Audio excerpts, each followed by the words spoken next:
Good morning student, my name is Jayprakash. आज मैं next video लेके आया हूँ chapter 9 force and law of motion के लिए।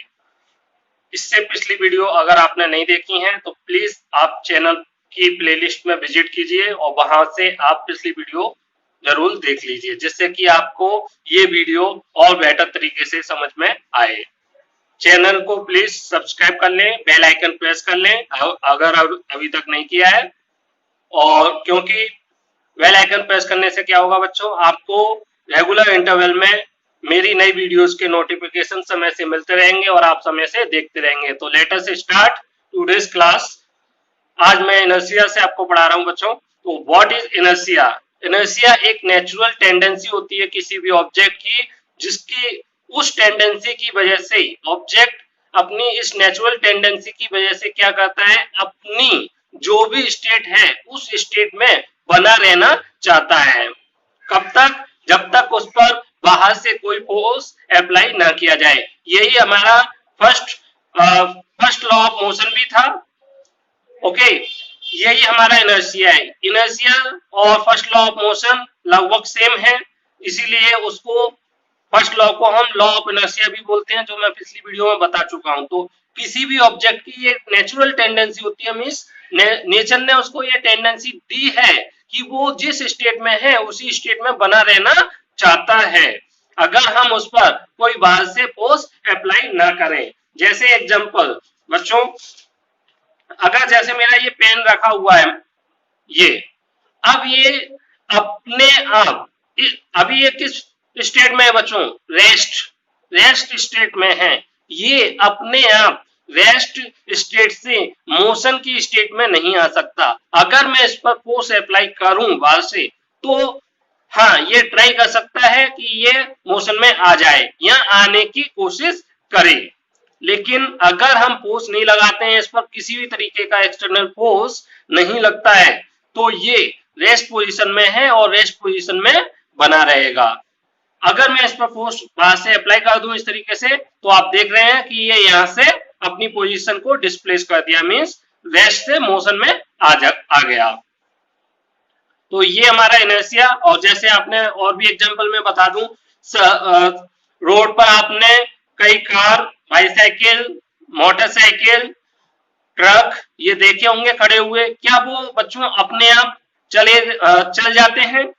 अपनी मोशन को, अपनी स्टेट को चेंज कर लेते हैं, रेस्ट से मोशन में आ जाते हैं, या मोशन से रेस्ट में ऑटोमेटिकली आ जाते हैं? ऐसा नहीं होता है।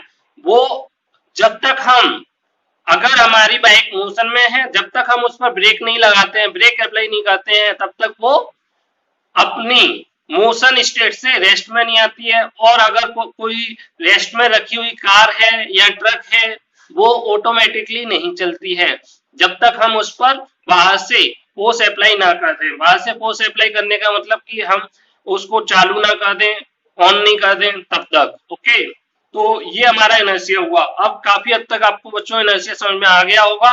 तो अब inertia and mass. Inertia and mass means inertia और मास में क्या रिलेशन है, इनके बीच में आपस में क्या संबंध है, तो वो इसमें हमें समझना है। तो इनर्शिया और मास में संबंध ये है, जितना ज्यादा मास होगा बॉडी का, उतना ज्यादा उस बॉडी का इनर्शिया होगा।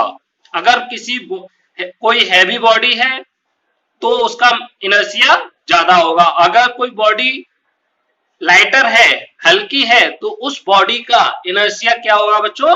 कम होगा। जैसे मैं एग्जांपल ले लेता हूं, एक मेरी बाइसाइकिल है और एक मेरी कार है। बच्चों ये भी रेस्ट में रखी हुई है और ये भी रेस्ट में है। अब मैं आपसे पूछूं, आपको बाइसाइकिल और कार, एक ही पर्सन को पहले बाइसाइकिल को मूव कराने की कोशिश करनी है, मींस इसको रेस्ट से मोशन में लाना है, आपको जस्ट मोशन में लाना है। ऐसे ही आपको कार को रेस्ट से किस में लाना है? मोशन में लाना है। तो बताइए बच्चों, आपको किस में कम फोर्स अप्लाई करना पड़ेगा रेस्ट से मोशन में लाने के लिए? बाइसाइकिल को रेस्ट से मोशन में लाने के लिए आपको कम फोर्स की रिक्वायरमेंट होगी, या फिर कार को रेस्ट से मोशन में लाने के लिए कम फोर्स की रिक्वायरमेंट होगी? तो आप कहेंगे इसमें मुझे लेस फोर्स की रिक्वायरमेंट होगी। लेस फोर्स में अप्लाई करूंगा तो मेरी बाईसाइकिल रेस्ट से किस में आ जाएगी, मोशन में आ जाएगी। जबकि कार को अगर मुझे मोर फोर्स रिक्वायरमेंट, ज्यादा फोर्स की रिक्वायरमेंट होगी रेस से मोशन में लाने के लिए। जस्ट मैं अपोजिट बोलूं, अगर कोई बाईसाइकिल मोशन में है उसको रेस्ट में लाना है और कार है वो मोशन में उसको रेस्ट में लाना है, तो किस पर ज्यादा फोर्स अप्लाई करना पड़ेगा? कार को मैं अगर मोशन से रेस्ट में लाऊंगा तो मुझे ज्यादा फोर्स अप्लाई करना पड़ेगा क्योंकि वो एक हैवी बॉडी है। तो इसमें क्या चीज समझ में आई? क्योंकि बाईसाइकिल का मास क्या है, बाईसाइकिल का मास लेस है हमारा, मास लेस तो force less. Force less means inertia less, inertia less, less inertia. और इसमें कार का जो मास है, मास मोर मास तो more force apply and more inertia. तो इससे एग्जांपल से आपको समझ में आया बच्चों, जिस ऑब्जेक्ट का मास ज्यादा होगा उसको, उसकी स्टेट को कन्वर्ट करने में क्या कम फोर्स की, जिसका ज्यादा मास होगा उसको ज्यादा फोर्स की रिक्वायरमेंट होगी एक किसी ऑब्जेक्ट की सिचुएशन को चेंज करने में, रेस्ट से मोशन या मोशन से रेस्ट में, मींस स्टेट को कन्वर्ट करने में, तो उसका इनर्शिया भी ज्यादा होगा। यहाँ पर इस ऑब्जेक्ट का मास कम है तो आप देख रहे हैं कि हमें लेस फोर्स की रिक्वायरमेंट है और लेस ही इनर्शिया की रिक्वायरमेंट है। तो अब आप समझ चुके हैं मास और इनर्शिया में क्या रिलेशन है। अगर मास जिस बॉडी का ज्यादा है तो उसका इनर्शिया भी ज्यादा होगा, अगर किसी ऑब्जेक्ट का मास कम है, लेस मास है, तो इनर्शिया, उस बॉडी का इनर्शिया भी कम होगा। तो ये यहाँ पर लिख रखा है, heavier or more massive object, massive means ज्यादा जिसका मास है, ऑफर लार्ज इनर्शिया, वो ज्यादा इनर्शिया शो करता है, ज्यादा इनर्शिया रखेगा। The mass of an object is a measure of its inertia, इसी वजह से किसी ऑब्जेक्ट के मास को अगर हम मास के तौर पर हम बता सकते हैं कि इसका इनर्शिया ज्यादा है या कम है किसी ऑब्जेक्ट का, तो मास एक ऐसी क्वांटिटी हो गई ऑब्जेक्ट की जिसकी मदद से हम किसको मेजर कर सकते हैं, इनर्शिया को मेजर कर सकते हैं। तो mass of an object is a measure of its inertia. अब बच्चों इसके एग्जांपल वैसे मैंने आपको इसमें बता दिए हैं, दो एग्जांपल मैंने यहाँ पे भी लिख दिए हैं। A force that is just enough to cause a small car to pick up a large velocity will produce a negligible change in the motion of train। तो बच्चों एक कार्ट है, बैलगाड़ी और एक ट्रेन है। अब मुझे कार्ट को मोशन में लाना है या रेस्ट में लाना है, दोनों को सेम पोजीशन में। चलो मैं कार्ट को रेस्ट से मोशन में लाना चाहता हूं और एक ट्रेन को रेस्ट से मोशन में लाना चाहता हूं। जितने फोर्स में मैं रेस्ट से मोशन में कार्ट को ले आऊंगा उतना ही फोर्स अगर मैं ट्रेन पर अप्लाई कर दूं, क्या वो मोशन में आ जाएगी? तो आप कहेंगे बच्चों नहीं आएगी। क्यों? क्योंकि ट्रेन कार्ट के कंपेयर में थाउजेंड्स टाइम क्या है, हेवियर है, जिसकी वजह से उस पर जो कार्ट पर हमने फोर्स लगाया है उस फोर्स, वो वाले फोर्स की क्वांटिटी ट्रेन के लिए कैसा काम करेगी, निग्लिजिबल चेंज, कोई चेंज नहीं आएगा क्योंकि उतने फोर्स से इस ट्रेन पर कोई इफेक्ट नहीं होगा, क्योंकि ट्रेन का मास बहुत ज्यादा है, बहुत ज्यादा है, जिसकी वजह से इसका इनर्शिया भी बहुत ज्यादा है। उस वजह से उतने से फोर्स में, जितने फोर्स में हम कार्ट को, बैलगाड़ी को रेस्ट से मोशन में ला पा रहे हैं, उतने फोर्स से ट्रेन को हम मोशन में नहीं ला पाएंगे और उस पर उस फोर्स का कोई इफेक्ट नहीं पड़ेगा। Second example, a less force is required to change the state of a bicycle that is rest as compare to a car is also in rest condition. तो ये मैं आपको बता ही चुका हूं कि एक बाइसाइकिल खड़ी है और एक कार खड़ी है, दोनों को हमें रेस्ट से मोशन में लाना है और एक ही पर्सन को ये काम करना है। एक ही पर्सन में इसलिए बोल रहा हूं क्योंकि दो डिफरेंट पर्सन की जो ताकत होती है, एनर्जी क्षमता होती है, वो डिफरेंट हो सकती है। इस वजह से मैंने एक ही पर्सन का एग्जांपल लिया है। एक ही पर्सन में ताकत एक जैसी होगी, तो वो जब बाईसाइकिल पर अप्लाई करेगा उसी ताकत को, और उसी ताकत को वो अगर एक कार को मोशन में लाने में लगाता है, तो आप देखेंगे कि बाईसाइकिल में थोड़े से फोर्स को अप्लाई करने पर हम उसको मोशन में ला देते हैं रेस से, जबकि कार को हम रेस से मोशन में नहीं ला पाते हैं, या काफी ज्यादा हमें फोर्स अप्लाई करना पड़ेगा। तो मीन्स इसका क्या है, क्योंकि कार हैवी है इस वजह से इसका इनर्शिया ज्यादा है, और बाईसाइकिल एक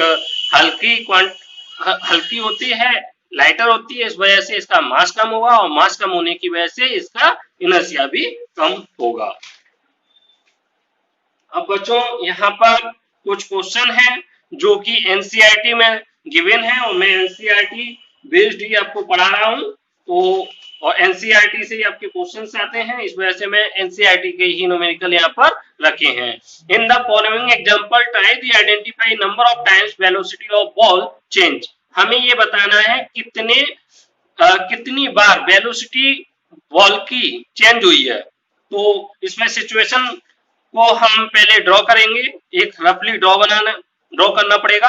ये football player kick a football to another player. तो एक प्लेयर मेरा ये है, फर्स्ट प्लेयर, एक प्लेयर मैं यहाँ पे मान ले रहा हूं, सेकंड प्लेयर, समझते जाइए। तो ये फुटबॉलर होगा, ओके। ये फुटबॉल प्लेयर नहीं, ठीक है, ये football player kick a football to another player. तो यहाँ पर एक फुटबॉल थी बच्चों, ये मेरी फुटबॉल है, इसने इसको किक किया, कहां पे, इधर किया, ओके। फिर to another player of his team who kick the football toward the goal. फिर बच्चों यहाँ पर मेरा गोल पोस्ट है, यहाँ पे मेरा गोल पोस्ट है, इस प्लेयर ने फुटबॉल को किक करके यहाँ पर सेंड किया, और इसने फुटबॉल को किक किया, ये फुटबॉल है, किक किया कहां पर, गोल पोस्ट की तरफ, गोल करने के लिए इसको किक किया है इस प्लेयर ने। फिर क्या हुआ है, kick the football toward the goalkeeper. अब यहाँ पर एक पर्सन होगा जो क्या होगा, गोलकीपर, ये हमारा गोलकीपर है। गोलकीपर क्या करेगा, अब ये गोल तो होने नहीं देगा क्योंकि अपोजिट टीम का है, तो ये रोकने की कोशिश करेगा इस गोल को। तो goalkeeper of opposite side team collect the football and kick it toward a player of his own team. अब इसकी टीम का एक प्लेयर है बच्चों यहाँ पर, इसने इस फुटबॉल को इधर किक कर दिया, ये फुटबॉल है हमारी, फुटबॉल। तो अब हमें बताना है कितने टाइम इसमें वेलोसिटी चेंज हुई। तो पहले एक बार इस डायग्राम को समझिए। ये football player kick a football to another player of his team. तो एक फुटबॉल का प्लेयर है ये, इसने इस फुटबॉल को किक किया अपने दूसरे प्लेयर की तरफ। इस प्लेयर ने क्या किया, इस फुटबॉल को किक किया गोल पोस्ट की तरफ। अब गोल पोस्ट पर उसका दूसरी टीम का गोलकीपर खड़ा हुआ है, तो 1 2 3 पर्सन हो चुके हैं। अब गोलकीपर क्या करेगा, इस फुटबॉल को अपने टीम के प्लेयर की तरफ पोस्ट करेगा, ये फुटबॉल है हमारी। तो इसने अपने टीम की तरफ, टीम के मेंबर की तरफ इसको किक किया।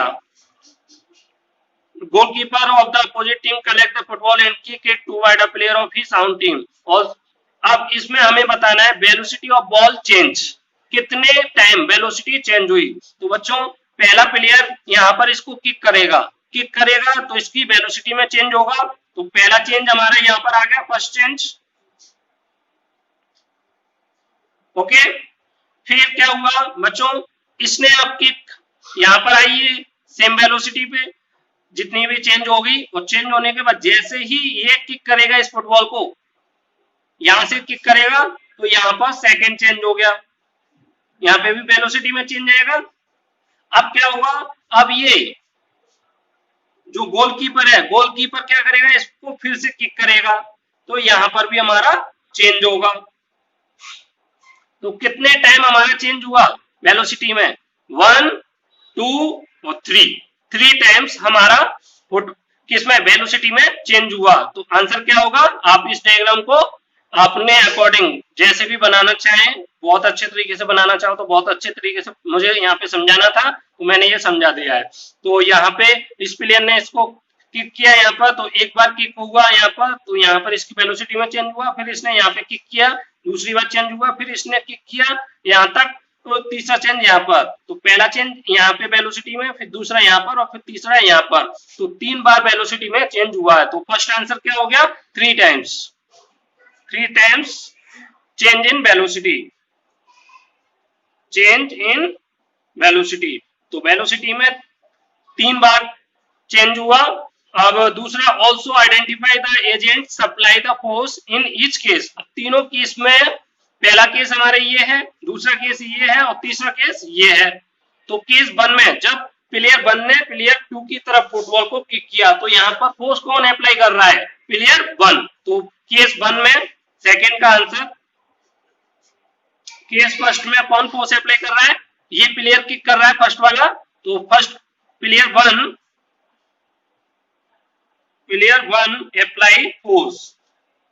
Apply force in case 1, in case first.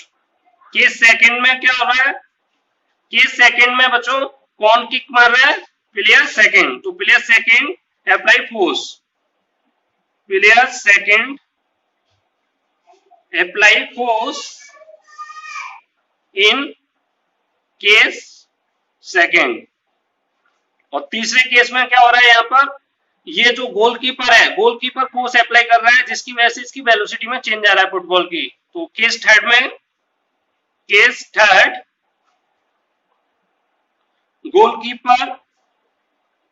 Goalkeeper apply force. तो ये आपका आंसर हो गया पूरा, okay.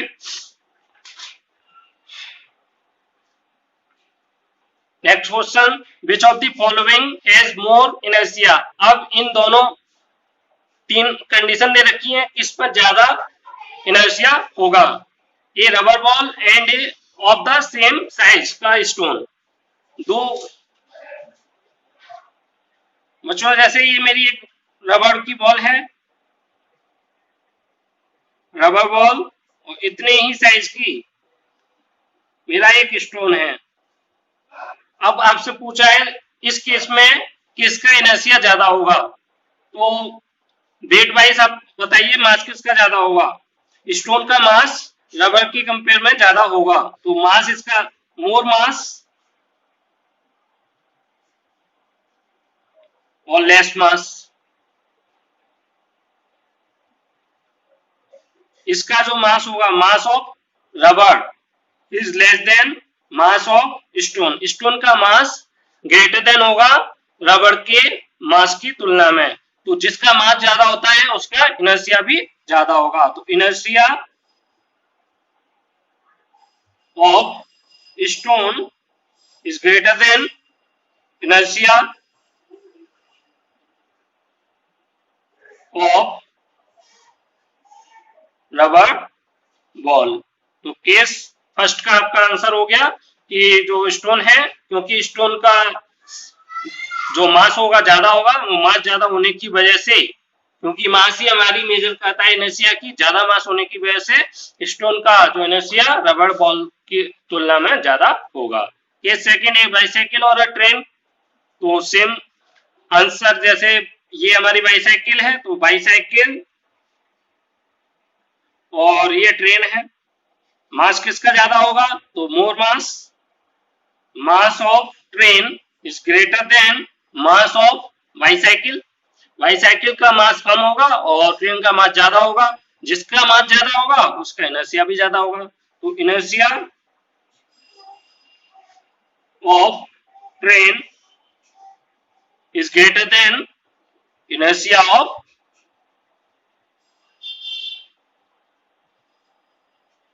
Bicycle. Third case, 5 rupee coin and 1 rupee coin.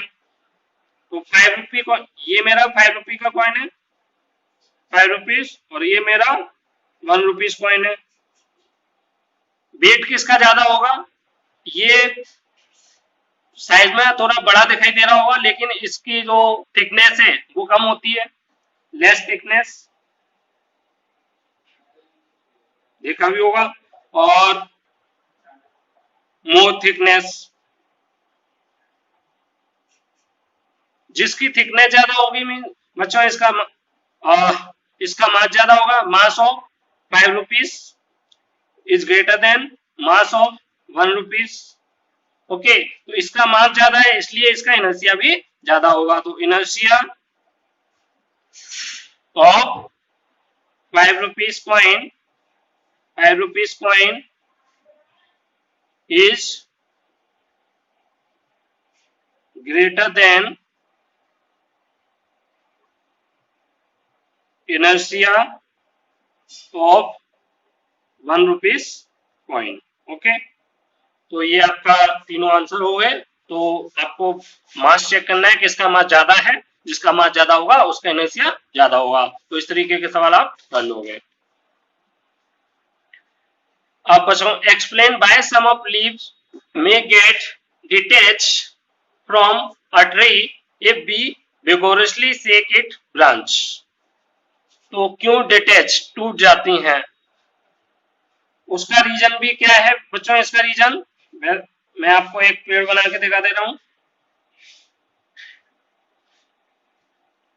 ये हमारा पेड़ है, इसकी यहां पर पत्तियां लगी हुई हैं, ये मेरी लीव्स हैं, जस्ट 4। हाँ, तो ये लीव्स हैं बच्चों। में अगर यहाँ पर इसकी पूरी ब्रांच को हिलाता हूं तो ब्रांच मेरी इससे कनेक्ट है, तो ब्रांच के साथ हमारा ये पूरा किस में आ जाएगा, मोशन में आ जाएगा। लेकिन पत्तियां हमारी इस ब्रांच से थोड़ा सा काफी दूर हैं, जिसकी वजह से क्या है, अभी ये रेस्ट पोजीशन में है और रेस्ट पोजीशन में ही बनी रहना चाहती हैं। लीव हमारी रेस्ट पोजीशन में ही बनी रहना चाहेंगी, जबकि ब्रांच को हम किस में ले आए हैं, मोशन की स्टेट में। उस पर फोर्स अप्लाई किया ब्रांच पर, और ब्रांच से लीव थोड़ा सा डिटैच होती, अलग होती हैं। तो इस वजह से जब हम उसको शेक करेंगे, हिलाएंगे सॉरी बच्चों, तो आप देखेंगे कि लीव्स हमारी अभी भी रेस्ट पोजीशन में बने रहना चाहती हैं, और जबकि ब्रांच हमारी किसमें, मोशन में। तो ड्यू टू इनर्शिया, इस इनर्शिया की वजह से या नेचर ऑफ इनर्शिया की वजह से लीव हमारी डिटैच हो जाती है। तो आप लिख देंगे आंसर यहाँ पे, due to inertia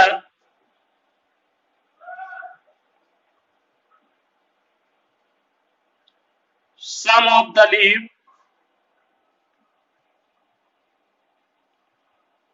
may get detached from a tree if we vigorously shake its branch।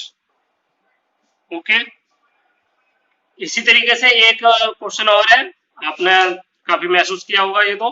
Why do you fall in the forward direction when moving bus brake to a stop and fall backward when it accelerates?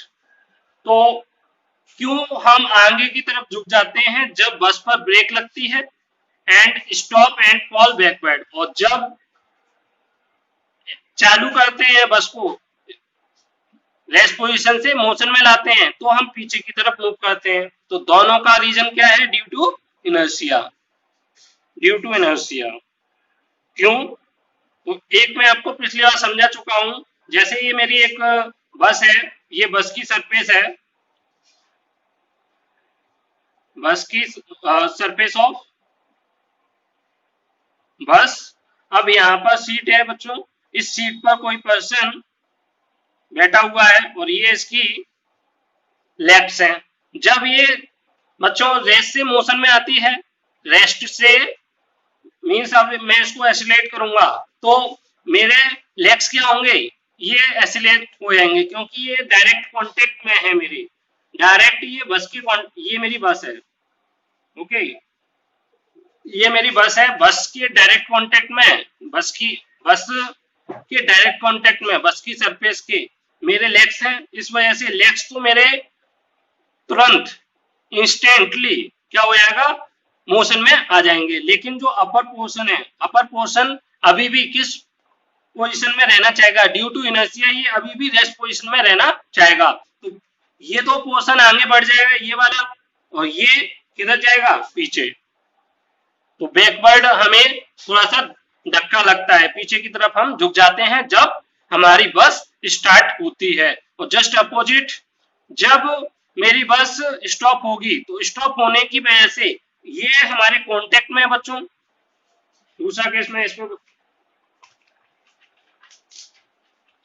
दूसरा ये आपको समझ में आ गया, क्योंकि यहाँ पर हमारे जो लेग्स थे डायरेक्ट कांटेक्ट में है बस की सरफेस से, और बस की सरफेस हमारी जैसे ही पहिए हमारे मोशन में आएंगे बस की सरफेस मोशन में आएगी, बस की सरफेस मोशन में है, और क्योंकि उसके कांटेक्ट में हमारे लेग हैं तो हमारे लेग्स भी, नीचे वाला पोर्शन मोशन में आ जाएगा, जबकि ऊपर वाला पोर्शन ड्यू टू इनर्शिया अभी भी रेस्ट में रहना चाहता है। इस वजह से ये पीछे की तरफ मूव करता है, ओके। अब दूसरा केस, ये हमारी बस है और ये हमारी बस की सरफेस है, सरफेस ऑफ बस। अब ये मेरी एक सीट है, ये मेरा एक पर्सन है, पर्सन की ये लेग्स हैं। तो ये लेग्स क्या है, इस पर्सन की डायरेक्ट कांटेक्ट में है हमारे बस की सरफेस के। तो जैसे ही एक ड्राइवर जो इस बस का है ब्रेक अप्लाई करेगा तो होगा क्या, ब्रेक अप्लाई करने के साथ ही ये पहिए हमारे किसमें आएंगे, रेस्ट मोशन में, और ये सरफेस भी हमारी रेस्ट में आ जाएगी, सरफेस ऑफ बस। इस सरफेस, क्योंकि सरफेस कांटेक्ट में आ गई है और इसके संपर्क में हमारे लेग हैं, क्योंकि हम बैठे हुए हैं, इस पैर तो जमीन पे ही रखे होंगे इसके सरफेस पे, तो ये हमारे कांटेक्ट में है, जिसकी वजह से ये क्या होगा, ये भी रेस्ट में आ जाएंगे। लेकिन अपर पोर्शन अभी भी क्या है, मोशन में थी हमारी पहले बस, तो वो मोशन में ही रहना चाहती है। तो मोशन में रहने की वजह से ये क्या होगा, आगे की तरफ थोड़ा सा झुक जाता है, ओके। तो एक बार और समझ लीजिए, ये हमारी बस है, बस की ये सरफेस है। जैसे ही बस ड्राइवर ब्रेक अप्लाई करता है तो उसकी बस की सरफेस हमारी, या बस पूरी हमारी किस में आ जाती है, रेस्ट पोजीशन में आ जाती है, और बस की सरफेस की कांटेक्ट में हमारे पैर, लेग्स होते हैं, एक जो भी बैठा हुआ है उसके लेग्स होते हैं। तो उसका जो नीचे वाला पोर्शन है वो तो रेस्ट में इंस्टेंटली आ जाता है, लेकिन अपर पोर्शन हमारे नीचे वाले पोर्शन से थोड़ा अलग होता है। उस वजह से ड्यू टू इनर्शिया के कारण, इनर्शिया के कारण ये क्या है, अपनी उसी स्टेट में रहना चाहता है, पिछली वाली। और पिछली स्टेट क्या है, जब हमारी बस चल रही थी तो वो मोशन में थी, तो ये मोशन में रहना चाहता है। उस मोशन की वजह से ये आगे की तरफ झुक जाता है, क्योंकि पहले गाड़ी आगे की तरफ मूव कर रही थी, ओके। तो ये आपका ये क्वेश्चन हुए जो कि आपके एनसीईआरटी में गिवन थे, और एनसीईआरटी बेस में आपको पढ़ा रहा हूं। अगर आपको ये वीडियो पसंद आई हो तो प्लीज चैनल को सब्सक्राइब करें और वीडियो को लाइक करें, कमेंट करें, शेयर करें। Thank you very much. Next video में, नेक्स्ट क्लास में, नेक्स्ट वीडियो में कराऊंगा और भी आपके बेहतरीन क्वेश्चन। Thank you.